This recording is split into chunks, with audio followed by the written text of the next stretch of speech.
TG Plus News edizione di Venezia, buon pomeriggio. In apertura del nostro notiziario la cronaca. In data odierna il questore di Venezia ha disposto la sospensione della licenza di attività di un bar a Favro Veneto per la durata di 7 giorni, a seguito di una violenta rissa avvenuta il 16 agosto all'interno del locale, dove a seguito di apprezzamenti che 4 clienti avevano avanzato nei confronti di una ragazza fidanzata del titolare del bar, nasceva una discussione che sarebbe degenerata tra i 4 avventori e il titolare, il quale veniva aiutato dagli amici. Nell'occasione, né il titolare del bar né alcuno dei suoi collaboratori ha allertato le forze di polizia per richiedere l'intervento, che è stato invece segnalato da un passante.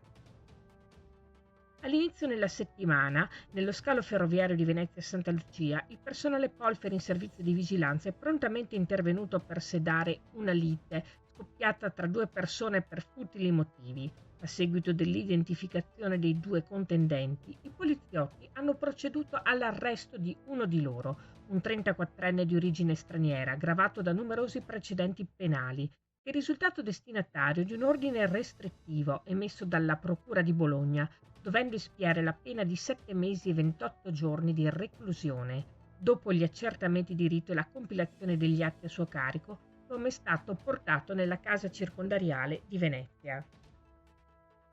E nella giornata di venerdì 16 agosto i poliziotti imborghesi del commissariato di San Marco hanno fermato nelle vicinanze del Ponte degli Scalzi 2 cittadine straniere che stavano osservando in maniera sospetta zaini e borse di alcuni turisti.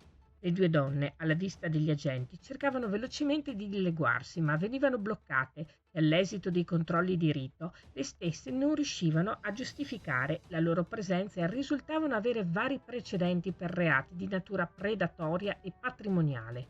Pertanto, per entrambe veniva applicata la misura del foglio di via obbligatorio dalla città di Venezia.